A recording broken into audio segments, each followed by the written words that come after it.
प्रातः स्मरणीय गोस्वामी तुलसीदास जी की याद आती है।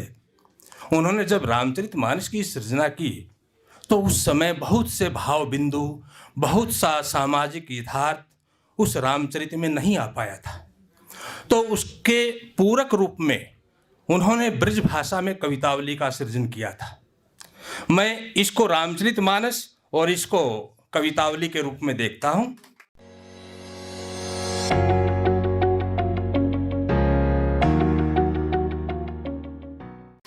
पहला साल जी और शम्स तबरेजी जी, समस्त कलमकारों को मैं पहले नमन करता हूँ।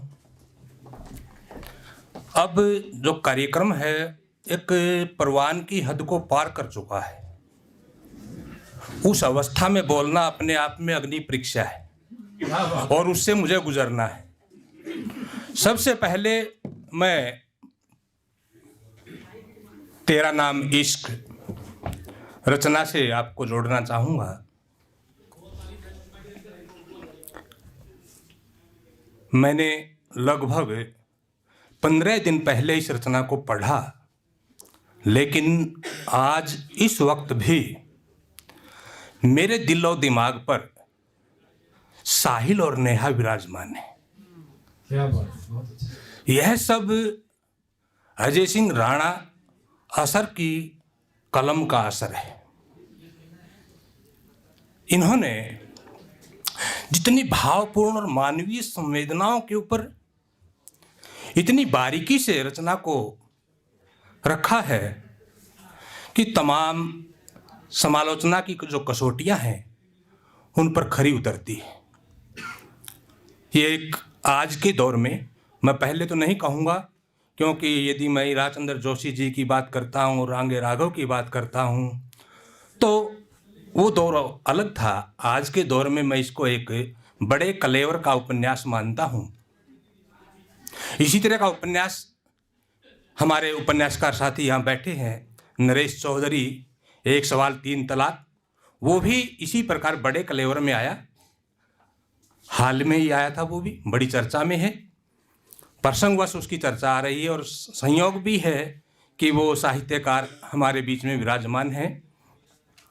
तो बड़े कलेवर में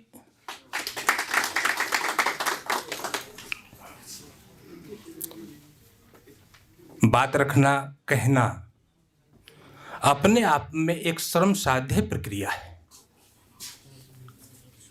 जब कथानक को संभालना हो, एक विशाल उसका पटल बन गया हो, उसको संभालना और पात्रों के अनुरूप भाव और शब्दों का एक बढ़िया चयन करना और कथानक को चरम पर पहुंचाना निश्चित रूप से चुनौतीपूर्ण कार्य है। लेकिन भाई अजय राणा ने अपनी जादूगिरी, अपनी कल्पनाशीलता और अपने कौशल के दम पर वो सब कर दिखाया है। वो केवल दिखाया ही नहीं, बल्कि एक जो समसामयिक यथार्थ अभिव्यक्ति होती है समाज की, उसको भी व्यक्त करने में ये सफल हुए। यह रचना मूलतः एक प्रेम कथा है, जिसमें विरह वेदना, त्याग, समर्पण तथा एकांगी प्रेम का जो द्वंद्व है उसको उकेरा गया है। उसका जो चित्रण है वो पाठक मन में एक ख्यालों का जवार खड़ा कर देता है। इसके साथ साथ रचनाकार ने एक जादूगरी और की। इस प्रेम कथा के साथ हमारे देश की एक ज्वलंत समस्या को इतने सलीके से जोड़ गए और उसके माध्यम से स्नेह, सौहार्द और समरसता का संदेश दे गए। वास्तव में इस कृत्य के लिए वो बधाई के पात्र हैं। साहिल, नेहा, आशीष, आलिया जैसे पात्रों के माध्यम से इन्होंने जो ताना बाना बुना, उसकी रोचकता और जो निरंतरता है वह देखने लायक है। मैं तो ये कह सकता हूँ कि जब इतने कम लेखन में अगर इस तरह की प्रस्तुतियाँ हैं तो ये कहूं कि इन्होंने कलम तोड़ दी है तो कोई अतिशयोक्ति नहीं होगी।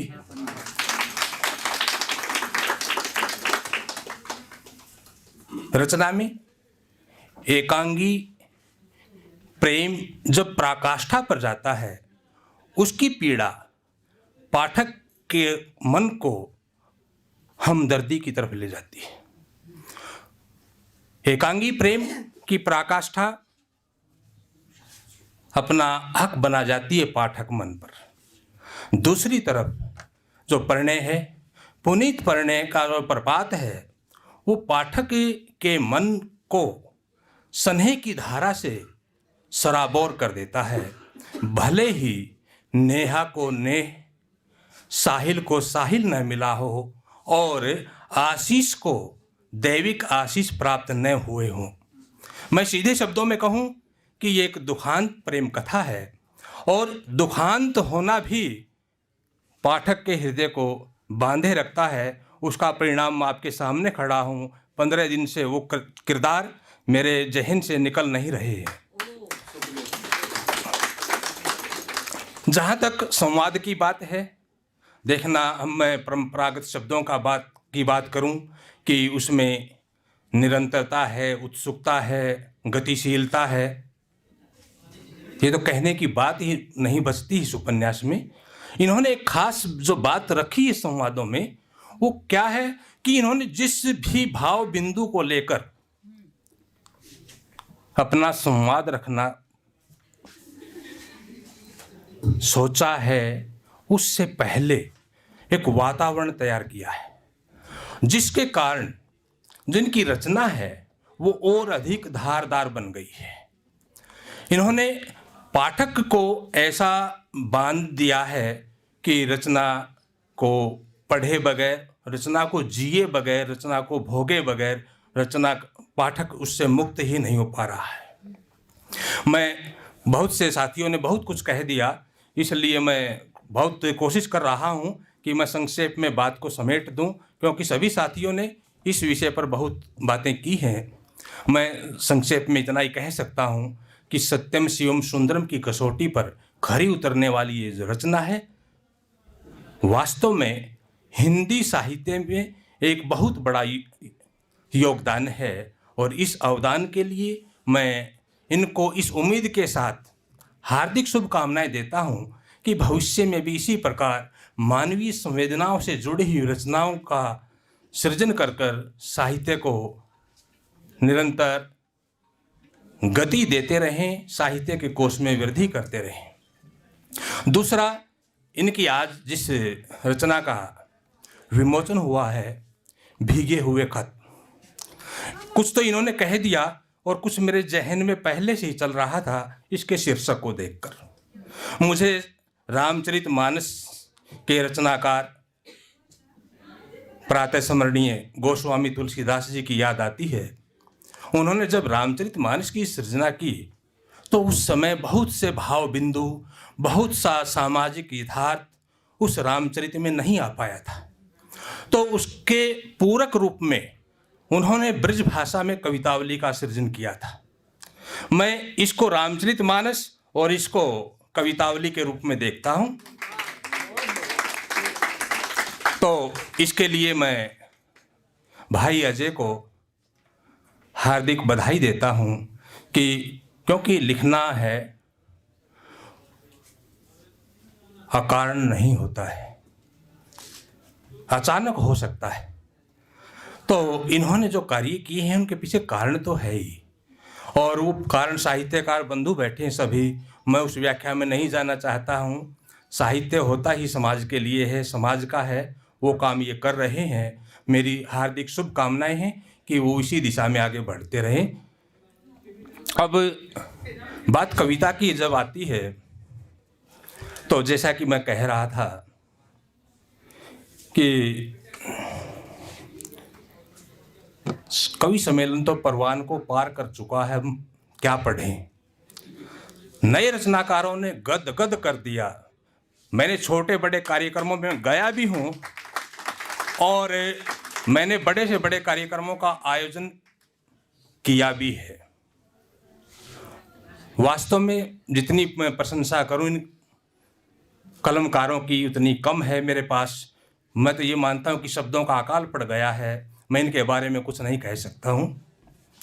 अब जिस तरह, मैं अधिक समय नहीं लूँगा, ये आप समय ले सकते हैं अपना समय। इन्होंने गोंडवी साहब के जिस शहर से मुझे बुलाया था, मैं उधर ही जाने की चेष्टा कर रहा हूँ।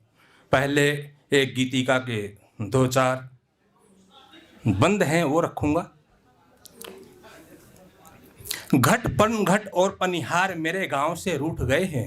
वाह घट पन घट और पनिहार मेरे गांव से रूठ गए हैं। जुलाहे और मनियार मेरे गांव से रूठ गए हैं। क्या बात है। गोर वे वीरान हुए उजड़ गए हैं सांझ के मेले। गोर वे वीरान हुए उजड़ गए हैं सांझ के मेले। ढोल डफ मृदंग मिलहार मेरे गांव से रूठ गए हैं। क्या बात है, बहुत अच्छे। दरख्तों से घिरे ताल तलैया न जाने किधर गए। दरख्तों से घिरे ताल तलैया न जाने किधर गए। ऊंचे ब्रज घाट कठार मेरे गांव से रूठ गए हैं। वाह वाह क्या बात। मेरे गांव की मिट्टी कलात्मक रूह को तरस रही है। मेरे गांव की मिट्टी कलात्मक रूह को तरस रही है। कुंभ कलश के करतार मेरे गांव से रूठ गए हैं। वाह वाह क्या बात। राग रागनी लोकगीत न जाने अब किधर गए। राग रागनी लोकगीत न जाने अब किधर गए।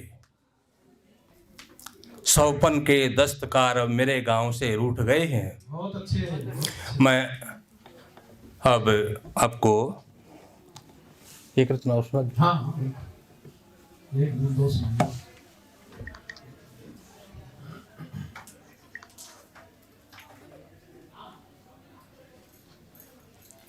एक छोटी बहर की गजल है।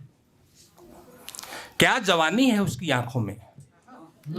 क्या जवानी है उसकी आंखों में। एक रवानी है उसकी आंखों में। वाह क्या जवानी है उसकी आंखों में। एक रवानी है उसकी आंखों में। खूबियां बेमिसाल तो होंगी। खूबियां बेमिसाल तो होंगी। जिंदगानी है उसकी आंखों में। वाह क्या जवानी है उसकी आंखों में। क्या बात। डट गया वह निजाम के आगे। डट गया वह निजाम के आगे। जिद पुरानी है उसकी आंखों में। हाय हाय क्या जवानी है उसकी आंखों में। वाह जानता है हया की हदों को भी। जानता है हया की हदों को भी। खूब पानी है उसकी आंखों में। वाह क्या बात है। क्या एक तमन्ना है उनसे मिलने की। एक तमन्ना है उनसे मिलने की। मेजवानी है उनकी आंखों में। वाह देव को इत्मीनान से देखो। देव को इत्मीनान से देखो। एक कहानी है उसकी आंखों में। वाह क्या बात। जय हिंद, जय भारती। नई इकाई से नई एक बन के आपकी रचना, उसका आग्रह और करूंगा मैं आपसे। जो अभी पीछे सुनाई थी अपने गाँव में, जो मैं गया था, प्रेम पर थी, प्यार पर। प्यार प्रसंग बहुत हो चुके ना। प्रेम प्यार इश्क पर भी। चलो चलो जीने का बहाना ढूंढते हैं। चलो जीने का बहाना ढूंढते हैं। किताबों में खत पुराना ढूंढते हैं। हाय हाय क्या बात। वाह चलो जीने का बहाना ढूंढते हैं। किताबों में खत पुराना ढूंढते हैं। चले आओ आज दरिया किनारे। चले आओ आज दरिया किनारे। वफा का गुजरा जमाना ढूंढते हैं। क्या बात क्या बात। मुकर्रर। चले आओ आज दरिया के किनारे। वफा का गुजरा जमाना ढूंढते हैं। शेर देखिएगा। हटा के चिलमन वो नजरों को झुकाना। हटा के चिलमन, दृश्य देखिएगा। हटा के चिलमन वो नजरों को झुकाना। हया का मंजर सुहाना ढूंढते हैं। वाह वाह हया का मंजर सुहाना ढूंढते हैं। जहाँ पे जज्बात आवारा हुए थे।